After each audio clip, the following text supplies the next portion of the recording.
হযরত মুসাল্লিয়ান কেরাম, মহান আল্লাহ জাল্লা শানুহুর দরবারে লক্ষ কোটি শুকর আর সুজুদ আদায় করছি যে মহান রব্বুল আলামিন আমাদেরকে সপ্তাহের শ্রেষ্ঠ দিন জুমার দিনে জুমার নামাজ আদায় করার জন্য দুনিয়ার মধ্যে সর্বশ্রেষ্ঠ ঘর মসজিদে আসার তৌফিক দান করেছেন। সেজন্য রব্বে কারীমের দরবারে দিল থেকে শুকরিয়া আদায় করে বলি আলহামদুলিল্লাহ। মুআজ্জাজ মুহতারাম, আমি আপনাদের সামনে কুরআনুল কারীমের একটি পূর্ণাঙ্গ ছোট্ট সূরা তিলাওয়াত করেছি। কুরআনুল কারীমে সর্বমোট 114টি সূরা আছে। আমি আজকে যে সূরাটি তিলাওয়াত করেছি কুরআনুল কারীমের 103 নাম্বার সূরা। কত নাম্বার? 103 নাম্বার সূরা। সূরার আয়াত সংখ্যা হলো মাত্র 3। এই আয়াতগুলোর মধ্যে হরফের সংখ্যা হলো মাত্র 70। সূরাটি অত্যন্ত ছোট, কিন্তু এর তাৎপর্য অনেক বড়। এত বিশাল এর তাৎপর্য, মর্মার্থ, এর ব্যাখ্যা বিশ্লেষণ মুফাসসিরিনে কেরাম অনেকেই বলেছেন এই ছোট্ট সূরাটির মর্ম এত বেশি, মনে হয় সাধারণ ছোট্ট একটা ঝিনুকের মধ্যে বড় বড় সাগরকে ঝুঁকিয়ে রাখা হয়েছে। সূরা ছোট, সারমর্ম অনেক গভীর, অনেক বিশাল, অনেক বড়।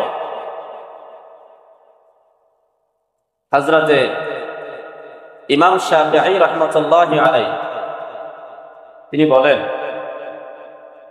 লাউ তাদাব্বারান নাস বিহাদিহি সূরা লাওয়াসআত।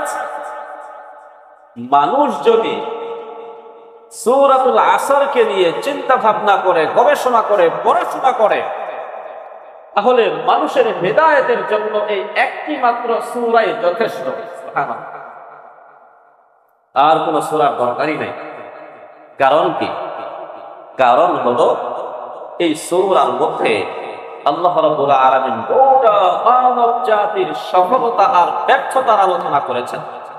কোন কাজ করলে মানুষ সফল হবে, কোন কাজ করলে মানুষ ব্যর্থ হবে আর ক্ষতি হবে, দুনিয়া ও আখিরাতে চির ক্ষতিগ্রস্ত হবে, সেই বিষয়গুলো আল্লাহ রাব্বুল আলামিন এই সূরার মধ্যে উল্লেখ করেছেন। এত গুরুত্বপূর্ণ সূরা। হযরত আব্দুল্লাহ ইবনে মাসউদ রাদিয়াল্লাহু তাআলা আনহু হাদিস বয়ান করেছেন। তিনি বলেন, রাসূল করিম সাল্লাল্লাহু তাআলা আলাইহি ওয়াসাল্লামের দুজন সাহাবী তারা যদি কখনো একসাথে হতেন, অর্থাৎ সাহাবায়ে কেরাম যখন একজন আরেকজনের সাথে সাক্ষাৎ করতেন, মুলাকাত হতো, কথাবার্তা হতো, বিদায় নেওয়ার সময় তারা একজন আরেকজনকে সূরাতুল আসর তিলাওয়াত করে শোনাতেন। সুবহানাল্লাহ। কারণ তারা জানতেন যে এই সূরার মধ্যে আল্লাহ রাব্বুল আলামিন আমাদের সফলতা আর ব্যর্থতার আলোচনা করেছেন।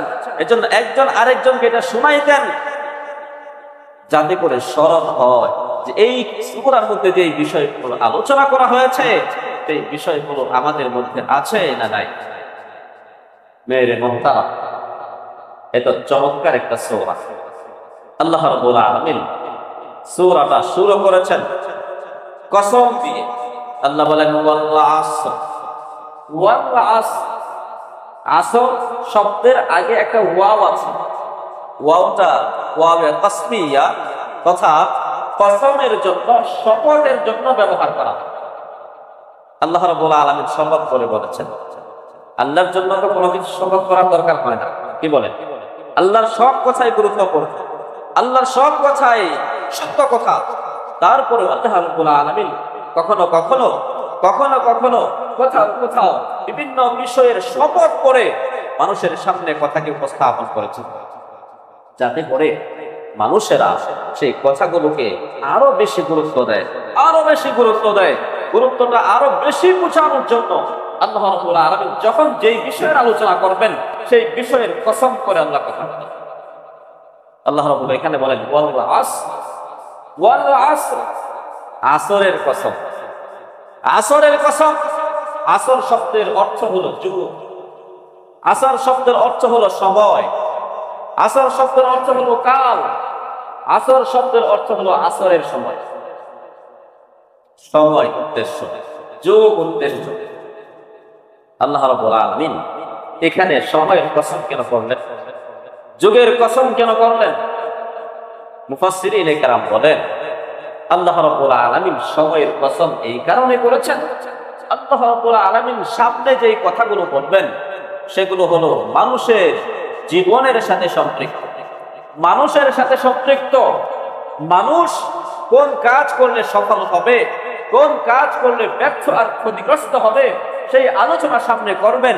এই জন্য আল্লাহ রাব্বুল আলামিন যেহেতু মানুষের আলোচনা করবেন, মানুষের সম্পর্ক সময়ের সাথে যে আমলগুলোর কথা বলবেন, সেই আমলগুলোর সম্পর্ক সময়ের সাথে, এই জন্য আল্লাহ রাব্বুল আলামিন সময়ের কসম করে বলেন ওয়াল আসর, যুগের কসম করে বলছি, সময়ের কসম করে বলছি। মেরে মুহতারাম, সময়, আল্লাহ রাব্বুল আলামিন সময়ের কসম করে বোঝাতে চাইলেন সময় অত্যন্ত দামি, সময় অত্যন্ত দামি। মানুষের জীবনে সময়ের চাইতে দামি আর কোন বস্তু নাই, সময়ের চাইতে মূল্যবান আর কোন বস্তু নেই। সময় যদি পাওয়া যায় নেক আমল করা যাবে, সময় শেষ সব কাজ বন্ধ হয়ে যাবে। কি বলেন ঠিক কিনা? সময় সবচেয়ে দামি জিনিস, সবচেয়ে দামি জিনিস সময়। আব্দুল্লাহ ইবনে মাসউদ রাদিয়াল্লাহু তাআলা হাদিস বয়ান করেছেন, রাসূলকে জিজ্ঞেস করা হলো ইলা রাসূলুল্লাহ সাল্লাল্লাহু আলাইহি ওয়াসাল্লাম আইয়ুল আ'মালি আফদাল, সবচেয়ে দামি আমল কোনটি? নবীজি বললেন as-সালাতু আলা ওয়াক্তিহা, সময় মতো নামাজ আদায় করা। সময়, সময়ের গুরুত্ব এত বেশি।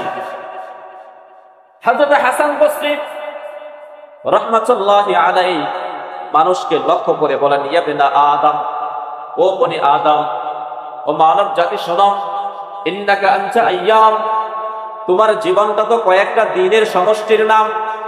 ইন্নাকা আনতা আইয়াম, তুমি হলা কয়েকটা দিনের সমষ্টির নাম। ফাইদা যাহাবা ইয়াউমুকা যাহাবা বা'দুকা, তোমার যদি একটা দিন তোমার থেকে অতিবাহিত হয়ে চলে যায়, তোমার জীবন থেকে একটা অংশ ক্ষয় হয়ে গেল, চলে গেল, হায়াতের একটা দিন চলে গেল। আমরা তো মনে করি আমাদের বয়স বাড়ছে, বয়স ছিল আগে 15, এখন হয়েছে 20, মনে করছি বাড়ছে। আসলে আমাদের হায়াত বাড়ছে না কমছে? কমছে।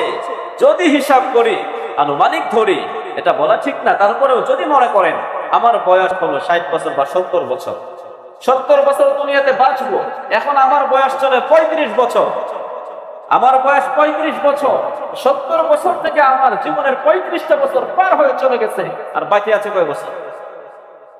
মেরে মুহতারাম, এই হলো অবস্থা। জীবন চলে যাচ্ছে, জীবন চলে যাচ্ছে, জীবন চলেই যাবে, থাকবে না। আল্লাহ রাব্বুল আলামিন কুরআনুল কারীমের বিভিন্ন জায়গায় কথাগুলো বলেছেন। আল্লাহ বলেছেন ওয়ালিকুল্লি উম্মাতিন আজাল ফাইদা জাআ আজালুহুম লা ইস্তাখিরুনা সাআতাও ওয়া লা ইস্তাকদিমুন, প্রত্যেকটা মানুষের জন্য সুনির্দিষ্ট একটা সময় বেঁধে দেওয়া হয়েছে, প্রতিটা মানুষের জন্য সময় বেঁধে দেওয়া হয়েছে। ইদা জাআ আজালুহুম লা ইস্তাখিরুনা সাআতাও ওয়া লা ইস্তাকদিমুন, ওই সময় যখন চলে আসবে 1 সেকেন্ড সময় তাকে অতিরিক্ত দেওয়া হবে না, তাকে দুনিয়া থেকে টান দিয়ে নিয়ে যাওয়া হবে। ফাইদা জাআ আজালুহুম লা ইস্তাখিরুনা সাআতাও ওয়া লা ইস্তাকদিমুন, সময় চলে যাবে, সময় কারোর জন্য অপেক্ষা করে না। ইন্নাল ওয়াক্তা কাসাইলি, সময় হলো নদীর স্রোতের মতো, স্রোতের মতো সময় চলে যাচ্ছে, চলে যাচ্ছে। একবার যদি চলে যায়, লা ইয়ানতাজিরু আহাদান, এই সময় কারোর জন্য অপেক্ষা করে না, সে যত বড় ব্যক্তি হোক না কেন। লা ইয়ানতাযিরু আহাদান, সময় কারো জন্য অপেক্ষা করে না। ওয়ালা ইয়াউদু লাহু আবাদা, একবার চলে গেলে ওই সময় কারো জন্য কখনো ফিরে আসে না। এজন্য আরবের একজন বিখ্যাত কবি, প্রখ্যাত সাহাবী আমিরুল মুমিনিন হযরত আলী রাদিয়াল্লাহু তাআলা আনহু চমৎকার ভাষায় বলেছেন, চমৎকার করে তিনি বলেন, হায়াতুকা আনফাসুন তুআদ্দু ফাকুল্লামা মাদা নাফাসুন আনকাসতা বিহি জুজআ। হযরত আলী রাদিয়াল্লাহু তাআলা আনহু চমৎকার ভাষায় তিনি বলেন, হায়াতুকা আনফাস, তোমার জীবনটা হলো কয়েকটা শ্বাস প্রশ্বাসের, শ্বাস নিঃশ্বাসের সমষ্টি। হায়াতুকা আনফাস, তোমার জীবনটা হলো কয়েকটা শ্বাস নিঃশ্বাসের সমষ্টির নাম। কুল্লামা মাদা নাফাসুন, যদি তুমি একটা নিঃশ্বাস ছাড়ো, তোমার থেকে এক নিঃশ্বাস বের হয়ে গেল, মানে আনকাসতা বিহি জুজআ, তোমার জীবনের একটা অংশকে তুমি শেষ করে দিয়েছো, ক্ষয় করে দিয়েছো, বিদায় করে দিয়েছো। শ্বাস প্রশ্বাসের নাম, শ্বাস প্রশ্বাস বন্ধ হয়ে গেলেই তো আমাদের দুনিয়া খতম। যেন সময় অত্যন্ত দামি জিনিস, আল্লাহ রাব্বুল আলামিন সময়ের কসম করেছেন, সময়ের কসম করেছেন। মানুষের জীবনের সবচাইতে বড় পুঁজির নাম হলো সময়, এর চাইতে বড় পুঁজি আর হতে পারে না। হযরত ইমাম ফখরুদ্দিন রাজি রাহমাতুল্লাহি আলাইহি, জগৎ বিখ্যাত ইমাম, তিনি বয়ান করেন, সূরাতুল আসরের তাফসীর আমি যখন পড়ি, সূরাতুল আসরের তাফসীর আমার বুঝে আসছিল না, আমি বুঝতে পারি নাই যে আল্লাহ রাব্বুল আলামিন কেন এখানে সময়ের কসম করবেন, সময়ের সাথে কিসের সম্পর্ক, সময়ের কসম কেন করবেন। আরো তো কত কিছু ছিল, সেগুলো বাদ দিয়ে আল্লাহ কেন সময়ের কসম করলেন আমার বুঝে আসছিল না। তো আমি একদিন বাজারে গেলাম, বাজার করার জন্য এক পাশ থেকে একটা আওয়াজ আসতেছে, কোন একজন লোক চিৎকার করে বলতেছে, আল্লাহ ওই ব্যক্তির প্রতি রহম করো যার পুঁজি গলে যাচ্ছে, যার পুঁজি শেষ হয়ে যাচ্ছে, তার প্রতি আল্লাহ আপনি দয়া করেন, দয়া করেন। ইমাম ফখরুদ্দিন রাজি নতুন একটা শব্দ কি বলে, যার পুঁজি গলে যায় তার উপর দয়া করার জন্য বলা হচ্ছে। পুঁজিটা কি আর লোকটা কি আমি দেখে আসি। তিনি গেলেন, গিয়ে দেখেন লোকটা হলো আইস বিক্রেতা, বরফ বিক্রেতা। সে বরফ নিয়ে বসে আছে, রৌদ্রের তাপে তার বরফটা গলে গলে গলে গলে ক্ষয় হয়ে যাচ্ছে, শেষ হয়ে যাচ্ছে। তিনি আল্লাহর কাছে দোয়া করতেছেন, মানুষদেরকে বোঝাচ্ছেন, ও আমার ভাইরা, আমার কাছ থেকে বরফটা কিনে নাও, এখানে তো আমি পুঁজি ইনভেস্ট করেছি, আমি টাকা লাগিয়েছি, আর তোমরা যদি আমার বরফটা না কিনো, আমার পুঁজি তো গলে শেষ হয়ে যাবে, আগামীকালকে আমি আর ব্যবসা করতে পারবো না। ইমাম ফখরুদ্দিন রাজি রাহমাতুল্লাহি আলাইহি তিনি বলেন, আমার সূরাতুল আসরের তাফসীর ওই সময় বুঝে আসছে আল্লাহ রাব্বুল আলামিন কেন সময়ের কসম খাইলেন। আল্লাহ রাব্বুল আলামিন সময়ের কসম করে এই কথা বোঝাতে চাইলেন, মানুষ হলো সময়ের নাম, মানুষ হলো সময়ের সমষ্টির নাম।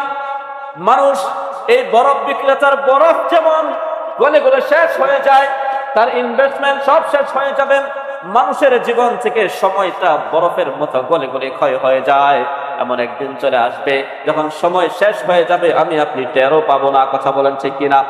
ইমাম ফখরুদ্দিন রাজি রাহমাতুল্লাহি আলাইহি বলেন, সূরাতুল আসরের তাফসীর আমার তখন বুঝে এসেছে আল্লাহ রাব্বুল আলামিন কেন সময়ের কসম করে কথাগুলো বললেন। আমার প্রিয় ভাইরা, সময়ের দাম অনেক বেশি, অনেক বেশি। মুফাসসিরিনে কেরাম বলেন, সময় এটা স্বর্ণের মতো না, বাল আসমানু মিনাজ যাহাব, স্বর্ণের চাইতেও দামি জিনিস হলো সময়। যেন আল্লাহ রাব্বুল আলামিন সময়ের কসম করে বলেন, কি বলেন? আল্লাহ বলেন, ওয়াল আসরি, সময়ের কসম করে বলছি, ইন্নাল ইনসানা লাফি খুসর, সমস্ত মানুষ ক্ষতির মধ্যে, সমস্ত মানুষ ক্ষতির মধ্যে আছে। আল্লাহ সময়ের কসম করে বললেন, সমস্ত মানুষ ক্ষতিগ্রস্ত, সমস্ত মানুষ ক্ষতিগ্রস্ত, তবে চার শ্রেণীর মানুষ ব্যতীত। পরের আয়াতে আল্লাহ রাব্বুল আলামিন চারটি গুণ উল্লেখ করেছেন, ওই চার গুণে গুণান্বিত ব্যক্তিরা ছাড়া পৃথিবীতে যারা আছে সবাই ক্ষতির মধ্যে নিমজ্জিত। আল্লাহ রাব্বুল আলামিন এখানে ইনসান শব্দের ব্যবহার করেছেন, এখানে কোনো জাতি কোনো গোষ্ঠীকে আলাদা করে বলেন নাই কাফেররা ক্ষতিগ্রস্ত, মুশরিকরা ক্ষতিগ্রস্ত, বেঈমানরা ক্ষতিগ্রস্ত, এমন কথা বলেন নাই। আল্লাহ বলেছেন, ইন্নাল ইনসানা লাফি খুসর, সমস্ত মানুষ ক্ষতির মধ্যে, সমস্ত মানুষ ক্ষতির মধ্যে। আর আল্লাহ রাব্বুল আলামিন যখন এই কথা বলেন, কুরআনুল কারীমে যখন ক্ষতির আলোচনা আসে, তখন দুনিয়া ও আখিরাতের ক্ষতি উদ্দেশ্য হয়ে থাকে। দুনিয়াতেও ক্ষতিগ্রস্ত হবে, আখিরাতেও কি হবে? ক্ষতিগ্রস্ত হবে। আমার প্রিয় ভাইরা, আল্লাহ বললেন ইন্নাল ইনসানা লাফি খুসর, সমস্ত মানুষ ক্ষতির মধ্যে আছে। তবে 4 শ্রেণীর মানুষ ব্যতীত। 4 শ্রেণীর মধ্যে প্রথম প্রকার আল্লাহ বলেন ইল্লাল্লাযীনা আমানু, ইল্লাল্লাযীনা আমানু, তবে ক্ষতি থেকে বেঁচে যাবে তারা, প্রকৃত ঈমানদার হয়েছে যারা, খাঁটি ঈমানদার যারা, তারা ক্ষতি থেকে বেঁচে যাবে। এবার আমরা সবাই খুশি, আপনারা তো সবাই খুশি যে আমরা তো ঈমানদার, ক্ষতি থেকে বেঁচে গেলাম। কি বলেন? খুশি না সবাই? আমরা সবাই ঈমানদার না? আপনারা কি বলেন? ঈমানদার না? আমরা তো সবাই ঈমানদার। এটা হলো আমাদের দাবি। তা কি বলা শুকায় যায়? আল্লাহ, আমরা দাবি করি আমরা ঈমানদার, এটা আমাদের মৌখিক দাবি। আমি প্রায়ই বলি আমার প্রিয় মুসল্লি ভাইরা, মৌখিক দাবি আমাদের কোনো কাজে আসবে না। বাস্তবতার সাথে মিলিয়ে দেখতে হবে। আল্লাহ যে বর্ণনা দিয়েছেন ঈমানদারদের, যেই গুণ ও বৈশিষ্ট্যের কথা আমাদের নবী বলেছেন, সেই গুণ ও বৈশিষ্ট্য আমাদের মধ্যে আছে কি নাই। যদি থাকে আমি ঈমানদার, আর যদি না থাকে 1000 বার মৌখিক দাবি করলেও আমি ঈমানদার নামক টাটকা বেঈমান। আমি ঈমানদার, মৌখিক দাবি কোনো কাজ আসবে না। আমার প্রিয় ভাই, তো আল্লাহ রাব্বুল আলামিন বলেন ইন্নাল ইনসানা লাফি খুসর, সমস্ত মানুষ ক্ষতির মধ্যে আছে। ইল্লাল্লাযীনা আমানু, ওই লোকগুলো ক্ষতি থেকে বেঁচে যাবে যারা ঈমান এনেছে। এবার কথা হলো ঈমান কেমন ঈমান? অনেক আয়াত আছে, আমি সবগুলো বলবো না। একটা আয়াতে কারিমা আপনাদের সামনে পেশ করছি। সূরাতুল হুজুরাতের মধ্যে 15 নম্বর আয়াতে কারিমার বর্ণনা। আল্লাহ রাব্বুল আলামিন বলেন ইন্নামাল মুমিনুনা আল্লাযীনা আমানু বিল্লাহি ওয়া রাসূলিহি সুম্মা লাম ইয়ারতাবু ওয়া জাহাদু বিআমওয়ালিহিম ওয়া আনফুসিহিম ফি সাবিলিল্লাহ উলাইকা হুমুস সাদিকুন। আল্লাহ বলেন ইন্নামাল মুমিনুনা আল্লাযীনা আমানু বিল্লাহি ওয়া রাসূলিহি, প্রকৃত ঈমানদার তারা যারা আল্লাহ ও আল্লাহর রাসূলের উপরে পুরোপুরি বিশ্বাস স্থাপন করেছে। আল্লাহ এবং আল্লাহর রাসূলের উপরে পূর্ণাঙ্গ ঈমান এনেছে, বিশ্বাস স্থাপন করেছে। সংজ্ঞা শেষ হয় নাই। আল্লাহ পরে বলেন সুম্মা লাম ইয়ারতাবু, আল্লাহ এবং আল্লাহকে মেনে নেওয়ার পরে, আল্লাহ এবং আল্লাহর রাসূলের তরিকায় চলতে গিয়ে সে কোন রকম সন্দেহের মধ্যে পতিত হয় নাই। আল্লাহ এবং আল্লাহর রাসূলের তরিকায় চলতে গিয়ে কোন রকম সন্দেহ করে না, সন্দিহান হয় না। লাম ইয়ারতাবু, সন্দেহের মধ্যে পতিত হয় না। মানে হলো জীবনের প্রতিটা ক্ষেত্রে সে আল্লাহর উপর ঈমান এনেছে, মানে আল্লাহর পক্ষ থেকে নাযিলকৃত 30 পারা কুরআনকে মেনে নিয়েছে। কথা বলেন ঠিক কিনা? রাসূলের উপর ঈমান এনেছে মানে রাসূলের উপর নাযিলকৃত 30 পারা কুরআনকে মেনে নিয়েছে, রাসূলের সুন্নাহকে সে মেনে নিয়েছে। সে তার জীবনের প্রতিটা ক্ষেত্রে আল্লাহর কুরআনকে ফলো করবে, নবীজির সুন্নাহকে ফলো করবে। যে ব্যক্তি ঈমান আনার পরে জীবনের প্রতিটা ক্ষেত্রে কুরআনকে ফলো করতে পারলো না, নবীজির সুন্নাহকে ফলো করতে পারলো না, সেই লোক যতই দাবি করে ঈমানদার, এটা তার মৌখিক দাবি, সে আসলে ঈমানদার না। কষ্ট লাগবে শুনতে, এটাই সত্য, এটাই বাস্তবতা। কষ্ট লাগবে আমাদের যে আমরা কি তাহলে বেঈমান না, তবে আমরা আসল ঈমানদার, প্রকৃত ঈমানদার না। হ্যাঁ, প্রকৃত ঈমানদার ওই লোক যে আল্লাহ এবং আল্লাহর রাসূলের প্রতি বিশ্বাস স্থাপন করেছে, এরপরে আল্লাহ এবং আল্লাহর রাসূলের যতগুলো বিধান আছে সবগুলো বিধানকে অপকটে ব্যবসা শুরু করলেন, ঘুষের ব্যবসা শুরু করলেন, মদের ব্যবসা, হারাম জিনিস বিক্রি শুরু তো করলেন কোরআন দিয়া। এরপরে কি করলেন? এরপরে হারাম শুরু করে দিয়েছে। তার মানে কোরআনকে আপনি শুধু ধর্মের জন্য মানেন, আপনার অর্থনীতিতে আপনি কোরআনকে ফলো করলেন না। বিয়ে শাদী হবে, খতিব সাহেবের কাছে নিয়ে আসা হলো, খতিব সাহেব দাঁড়ায় খুতবা দিলেন, ইয়া আইয়ুহান নাস ইত্তাকু রাব্বাকুম আল্লাযী খালাকাকুম মিন নাফসিন ওয়াহিদা ওয়া খালাকা মিনহা যাওজাহা ওয়া বাসসা মিনহুমা রিজালান কাসীরান ওয়া নিসাআ ওয়াত্তাকুল্লাহা আল্লাযী তাসাআলুনা বিহি ওয়াল আরহাম ইন্নাল্লাহা কানা আলাইকুম রাকীবা।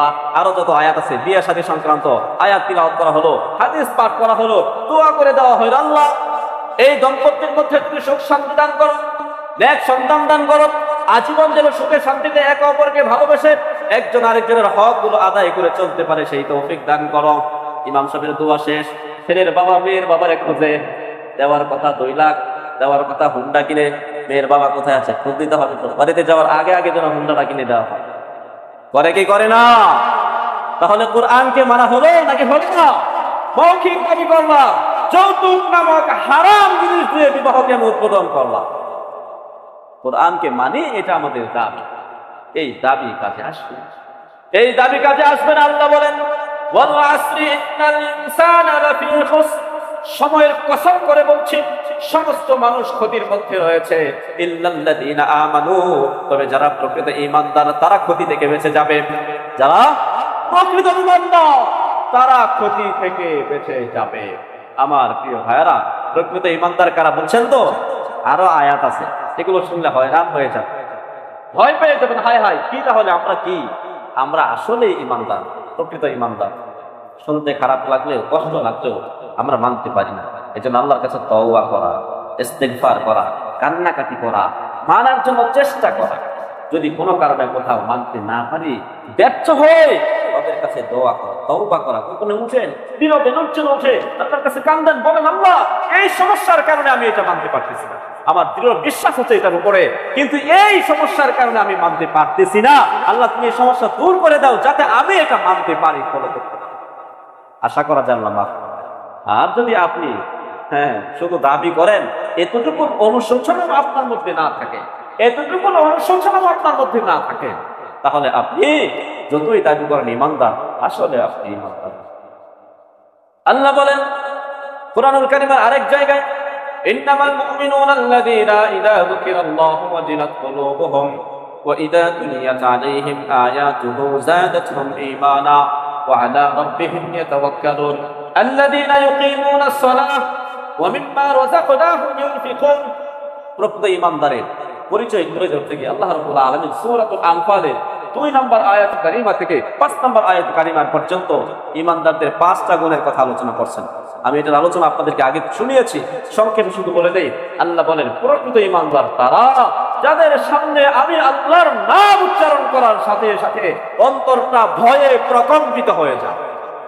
2 নম্বর, ওয়াইদা তুলিয়াত আলাইহিম আয়াতুহু যাদাতহুম ঈমানা, যখন তাদের সামনে কোরআনের আয়াত তিলাওয়াত করা হবে, কোরআনের আলোচনা করা হবে, আগের চাইতে ঈমানটা দ্বিগুণ হারে বেড়ে যাবে। সুবহানাল্লাহ। এই যে আলোচনা করতেছি, আপনাদের কাছে কিছুটা পরিবর্তন মনে হচ্ছে না? যে হায় হায় মানতে পারতেছি না, যদি আল্লাহ বলে, যদি আল্লাহ বলে মানার দরকার আছে, চেষ্টা করবো মানার। এতটুকু অনুভূতি আসছে কিনা? যদি আসে আপনারা ঈমান, আমি সাক্ষ্য দিচ্ছি, যদি আসে তাহলে আপনারা ঈমান। আল্লাহ বলছেন এটা, আল্লাহর কথা, ওয়াইদা তুলিয়াত আলাইহিম আয়াতুহু যাদাতহুম ঈমানা ওয়া আলা রাব্বিহিম ইয়াতাওয়াক্কালুন। আরেকটা গুণ হলো ঈমানদার তো তারা যারা সুখে দুঃখে সব সময় ভরসা করে, কার উপরে? আল্লাহর উপরে ভরসা করে। 4 নাম্বার হলো আল্লাযীনা ইউকিমুনাস সালাহ, প্রকৃত ঈমানদার তারা 5 ওয়াক্ত নামাজ যথা সময়ে আদায় করে যারা। 5 নাম্বার গুণ হলো ওয়া মিম্মা রাযাকনাহুম ইউনফিকুন, আল্লাহর দেয়া সম্পদ থেকে আল্লাহর পথে খরচ করে যারা। প্রকৃত ঈমানদার। আল্লাহ পরের আয়াতে বলেন উলাইকা হুমুল মুমিনুনা হাক্কা, এরা হলো প্রকৃত ঈমানদার। এই প্রকৃত ঈমানদারের জন্য আল্লাহ রাব্বুল আলামিন 3টা পুরস্কার আয়াতের শেষাংশে ঘোষণা করেছেন। লাহুম দারাজাত, 1 নম্বর পুরস্কার হলো এই প্রকৃত ঈমানদারদের জন্য আল্লাহ রাব্বুল আলামিনের কাছে তাদের উঁচু মর্যাদা থাকবে। সুবহানাল্লাহ। 2 নম্বর ওয়া মাগফিরাহ, এই 5 গুণে গুণান্বিত ঈমানদারদেরকে আল্লাহ রাব্বুল আলামিন ক্ষমা করে দিবেন। সুবহানাল্লাহ। 3 নম্বর ওয়ারিজকুন কারীম,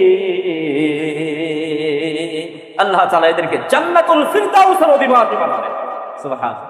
রিজকুন কারীমের অর্থ জান্নাতুল ফিরদাউস। মেরে মুহতারাম, এই প্রকৃত ইমানদার তারা যাদের মধ্যে এই গুণগুলো থাকে। আল্লাহ বলেন সমস্ত মানুষ ক্ষতির মধ্যে আছে, 4 গুণে গুণান্বিত যারা আছে তারা ছাড়া সবাই ক্ষতির মধ্যে। 1 নাম্বার হলো ইন্নাল্লাযীনা আমানু, প্রকৃত ইমানদার। কেমন ইমানদার? প্রকৃত ইমানদার, কথাটা মনে রাখবেন, নরমাল ইমানদার না, আসল ইমানদার।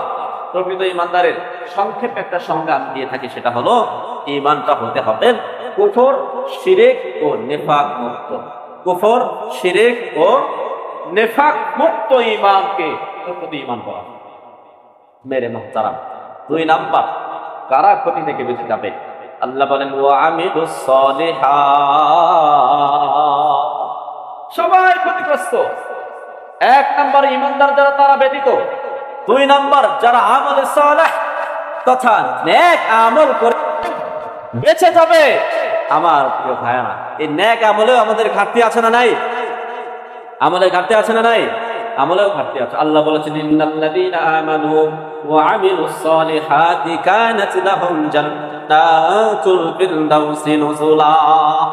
যারা ঈমান আনেন, যারা ঈমান এনেছে, ওয়া আমিলুস সলিহাত এবং নেক কাজ করেছে, কানাত লাহুম জান্নাতুল ফিরদাউসি নুজুলা, এদের জন্য রবের পক্ষ থেকে জান্নাতুল ফিরদাউস রেডি করে রাখা হয়েছে।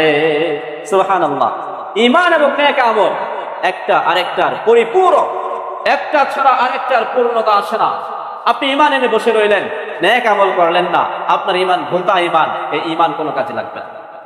আপনি নেক আমল করছেন কিন্তু আপনার ঈমানটা পরিপূর্ণ ঈমান না, আপনার ঈমান নাই। ঈমান না এনে আপনি দান করতেছেন, মসজিদ বানাচ্ছেন, গরিব মিসকিনদেরকে দিচ্ছেন, সব কিছু করছেন, কিন্তু আপনার ঈমানই নাই। ঈমান হলো মূল পুঁজি, ঈমান হলো বীজ, আর বাকি ইসলাম অন্যান্য আমল এটা হলো চারা গাছ। বীজ যদি আপনার ভালো না হয় তাহলে চারা গাছ সুন্দর হবে না। চারা গাছ সুন্দর করার জন্য বীজটাকে আগে ঠিক করতে হবে, ঈমান মজবুত করতে হবে, এরপরে নেক আমল করতে হবে। নেক আমল আপনি করলেন না, বীজ যতই ভালো হোক, গাছটাকে আর আপনি যত্ন নিলেন না, কেটে ফেলে দিলেন, তাহলে ওই বীজ তো অনেক ভালোই ছিল, কিন্তু গাছটাকে কেটে ফেলে দেওয়ার কারণে সেখান থেকে আপনি কোনো ফলাফল অর্জন করতে পারলেন না। এজন্য ঈমান এবং আমল দুইটা একটা আরেকটার পরিপূরক। আল্লাহ রাব্বুল আলামিন বলেন ওয়া মা কানা আল্লাহু লিইযিআ ঈমানাকুম, আল্লাহ তাআলা তোমাদের ঈমানকে নষ্ট করবেন না, অর্থাৎ তোমাদের নেক আমলকে নষ্ট করবেন। কিবলা পরিবর্তনের সময় আপনারা জানেন মুসলমানদের সর্বপ্রথম কিবলার নাম কি? বাইতুল মুকাদ্দাস বা বাইতুল মাকদিস। সেই বাইতুল মুকাদ্দাস ছিল মুসলমানদের প্রথম কিবলা। 16 থেকে 17 মাস পর্যন্ত বিশ্বনবী মুহাম্মদুর রাসূলুল্লাহ সাল্লাল্লাহু আলাইহি ওয়াসাল্লাম সাহাবায়ে কেরামকে নিয়ে বাইতুল মুকাদ্দাসের দিকে ফিরে নামাজ আদায় করেছেন। কিন্তু নবীজির আশা ছিল আমি যদি কাবা কিবলা অর্থাৎ মক্কার কাবার দিকে ফিরে আমি নামাজ আদায় করতে পারতাম। নবীজির মনের তামান্না ছিল, এটা দিলের আশা ছিল। বারবার তিনি নামাজের মধ্যে আকাশের দিকে তাকাইতেন যে মনে হয় আমার আশাটা পূরণ হবে। তো হঠাৎ একদিন আশা পূরণ হয়ে গেল। আল্লাহ বললেন ফিরে যাও মক্কার কাবার দিকে, সেদিকে ফিরে নামাজ আদায় করো। কিবলা পরিবর্তন হয়ে গেল, নামাজ আদায় করছেন। সাহাবায়ে কেরামের মনে মনে একটা প্রশ্ন, এমনকি নবীজির সামনেও পেশ করলেন, ইয়া রাসূলুল্লাহ, আমরা তো এখন কাবার দিকে ফিরে নামাজ আদায় করছি, আমাদের পূর্বপুরুষরা, আমাদের বাবা মা, আত্মীয় স্বজন যারা বাইতুল মুকাদ্দাসের দিকে ফিরে এতদিন নামাজ পড়েছে, তাদের নামাজের কি অবস্থা? তাদের নামাজের কি অবস্থা হবে? আল্লাহ রাব্বুল আলামিন যখন এই আয়াতে কারিমা নাযিল করে বলে ওয়া মা কানাল্লাহু লিইউদিআ ঈমানাকুম, আল্লাহ তাআলা তোমাদের ঈমানকে নষ্ট করবেন না। ঈমান শব্দ ব্যবহার করছেন। সাহাবায়ে কেরাম প্রশ্ন করছেন কি, নামাজ পড়ছেন এদিকে ফিরা, নামাজের কি হবে? আল্লাহ বলেন তোমাদের ঈমানকে আল্লাহ নষ্ট করবেন না। মানে ঈমান মানে হলো নামাজ। ঈমান মানে কি? নামাজ, নেক আমল। অর্থাৎ ঈমান আর নেক আমল একটা আরেকটার পরিপূরক, একটা ছাড়া আরেকটার পূর্ণতা আসে না। মেরে মুহতারাম, নামাজের কথাই যদি বলি, আমরা তো দাবি করি আমরা ইমানদার। কয়জন মানুষ আছি আমরা 5 ওয়াক্ত নামাজ মসজিদে এসে পড়তে পারি? চিন্তা করেন তো, একটু ঠান্ডা মাথায় চিন্তা করেন যে আমি তো দাবি করি আমি ইমানদার, আসলে কি আমি ইমানদার? যদি ইমানদার আমি হতাম তাহলে আমি কেন আজানের পরে বাসায় বসে যাই? কোনো কাজ নাই, কোনো ব্যস্ততা নাই, তারপরে কেন মসজিদে আসতে পারি না? কোন জিনিস আমাকে মসজিদে আসতে বাধা দেয়? তার মানে আমার ঈমানটাকে এতই দুর্বল হয়ে গেল, আমার ঈমানকে এতই দুর্বল হয়ে গেল যে আমাকে মসজিদে যেতে দিচ্ছে না। সাহাবায়ে কেরামের ঈমান দেখেন, আল্লাহ তো বলছেন আমিনু কামা আমানান নাস। ও মানুষেরা, তোমরা সাহাবায়ে কেরামের ঈমানের মতো ঈমান আনো। তাদের ঈমান কেমন ছিল? তাদের ঈমান কেমন ছিল? নবীজির ডাকে তারা সাড়া দিয়ে নিজেদের জীবনকে বিসর্জন দিয়েছে। বিয়ে করছেন, বাসর রাত করেন নাই, যুদ্ধের ডাক আসছে, যুদ্ধ করতে করতে শাহাদাতের অমীয় পানি, অমীয় সুধা পান করে শহীদ হয়ে গেছে। ঈমান, তাদের ঈমান তাদেরকে জিহাদে যেতে বাধা দিত না। আর আমাদের ঈমান মসজিদে আসতেই বাধা দেয়, মসজিদে আসতে বাধা দেয়। এখানে আসলে কোনো ক্ষতি নাই, বরং এসিতে এসে একটু ঠান্ডা পাওয়া যায়, তারপরেও আসতে পারি না। আমার প্রিয় ভাইরা, পুরো চিন্তার বিষয়। চিন্তা করতে হবে আমাদের অধঃপতন কেন, এত অধঃপতন কেন? সব জায়গায় আমরা কেন মাই খাই? আমরা তো আমাদের আসরের উপর টিকে থাকি নাই, আমাদের মূল ভিত্তির উপর আমরা নাই। অপরকে আমরা যতই দোষ দেই না কেন, ভাই আমার নিজের ঘরেই তো ঠিক নাই, আমি নিজে তো ঠিক নাই। নিজে যদি ঠিক থাকতাম তাহলে অন্যজন আমার বিপক্ষে দাঁড়িয়ে কথা বলবে, এতটুকু দুঃসাহস তো পায় নাই আগে। 313 বিপক্ষে হাজার জন সশস্ত্র বাহিনী নির্মম ভাবে, শোচনীয় ভাবে পরাজয় বরণ করে নাই। আজকে আমরা কেন পারি না? আজকে আমাদের ঈমান দুর্বল হয়। মেরে মহতারা, আল্লাহ বলেন সব মানুষ ক্ষতির মধ্যে 4 ধরনের মানুষ ব্যতীত। 1 নাম্বার ইল্লাল্লাযীনা আমানু, প্রকৃত ঈমানদার যারা, তারা ক্ষতির মধ্যে না। 2 নাম্বার ওয়া আমিলুস সালিহাত, যারা নেক আমল করতে পারে ঠিক মতো, তারাও ক্ষতি থেকে বেঁচে যায়। 3 নাম্বার হলো আল্লাহ বলেন ওয়া তাওয়াসাউ বিল হাক্কি, একে অপরকে সত্যের আহ্বান করে যারা, ক্ষতি থেকে বেঁচে যাবে তারা। সুবহানাল্লাহ। সত্যের আহ্বান করা, একজন আরেকজনকে সত্যের আহ্বান করা, একজন আরেকজনকে সৎ কাজের আদেশ করা, এটা আমরা ছেড়ে দিয়েছি, কয়েকজন করে। আর আমাদের বেশিরভাগ মানুষ দেখেও না দেখার ভান করে চলে যায়। একে অপরকে সত্যের আহ্বান করা, সৎ কাজের আদেশ দেওয়া মানে কি? মানে হলো যে সমাজে ঈমানদাররা থাকবে, যে সমাজে ঈমানদাররা থাকবে, ওই সমাজে কোনো অন্যায় মাথা ছাড়া দিয়ে উঠতে পারবে না। এটা ঈমানের চাহিদা, ঈমানের দাবি।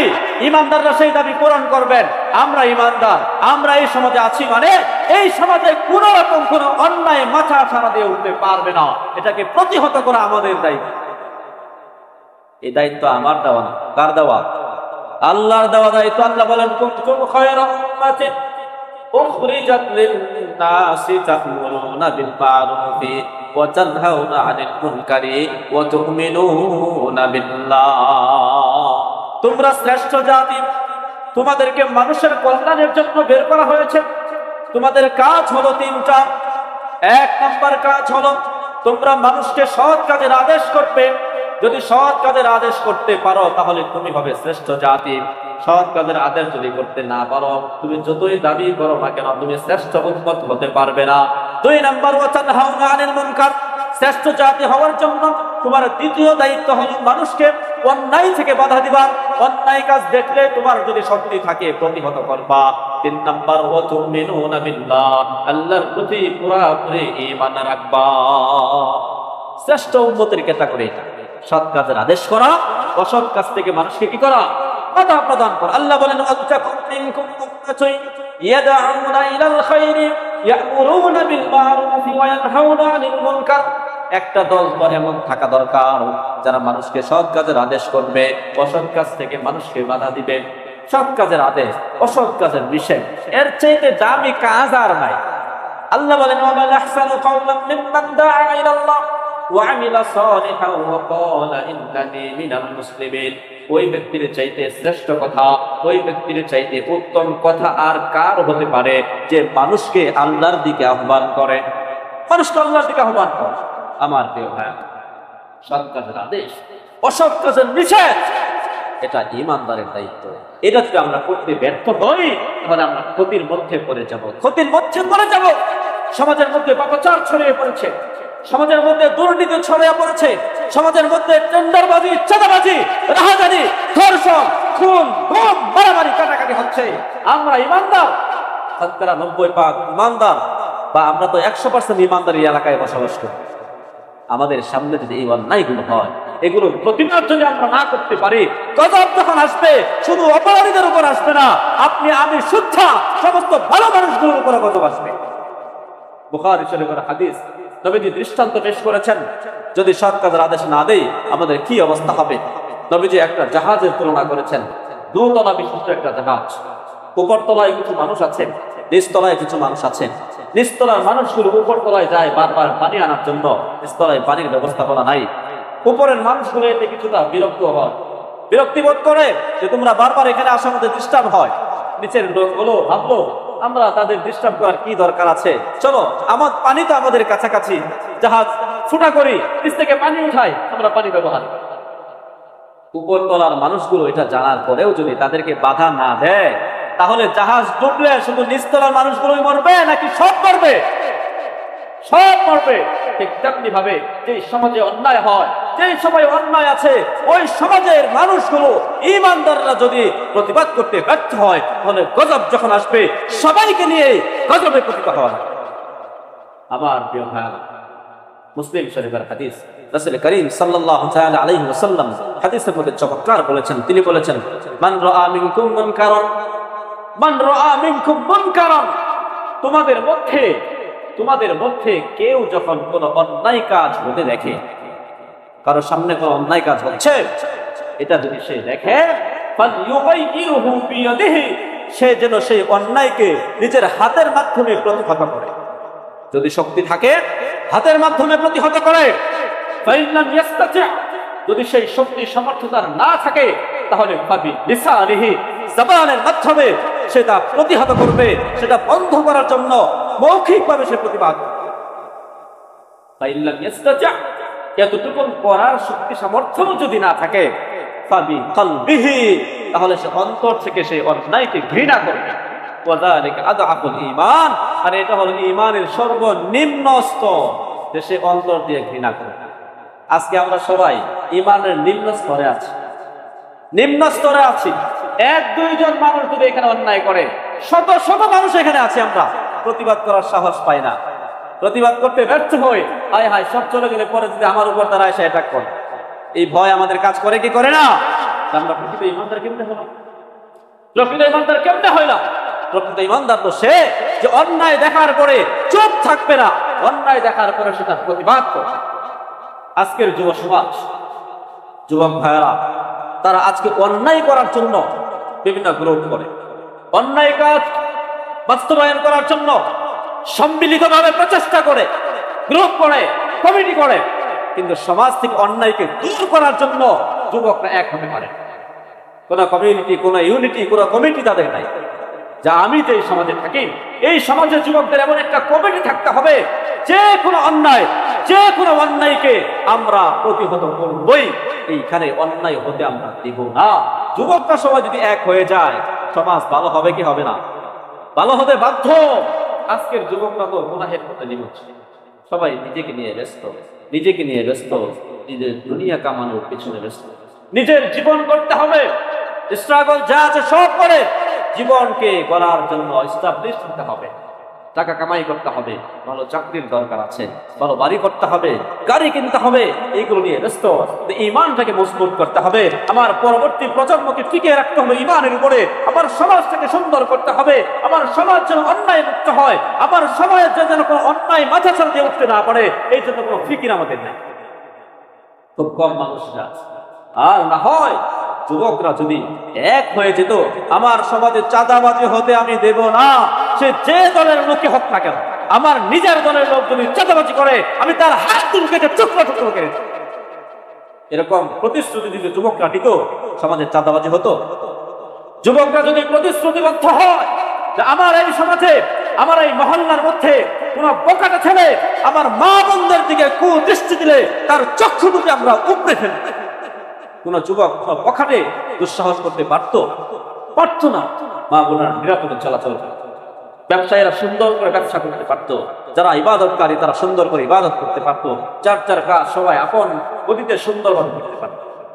আজকে তো ঠিক মতো কথা বলা যায় না, ঠিক মতো কাজ করা যায় না, ভয়ের কারণে। কারণ আমরা তো ভিন্ন ভিন্ন আছি, আমরা ছিন্ন ভিন্ন আছি। এই জন্য দেখা যায় 4-5 জন চাঁদাবাজকে দেখলে আমরা ভয় পেয়ে। আমার প্রিয় ভাইরা, তো আল্লাহ বললেন সমস্ত মানুষ ক্ষতির মধ্যে নিমজ্জিত 4 ক্যাটাগরির মানুষ ছাড়া। 1 নাম্বার ইল্লাল্লাযীনা আমানু, প্রকৃত ঈমানদার যারা, তারা ক্ষতি থেকে বেঁচে যাবে। 2 নাম্বার ওয়া আমিলুস সালিহাত, যারা নেক আমল করবে তারাও ক্ষতি থেকে বেঁচে যাবে। 3 নাম্বার ওয়াতাওয়াসাউ বিল হাক্কি, যারা একে অপরকে সৎ কাজের আদেশ করবে, অসৎ কাজ থেকে বাধা প্রদান করবে, তারাও বেঁচে যাবে। 4 নম্বর ক্যাটাগরির লোক কারা? আল্লাহ বলেন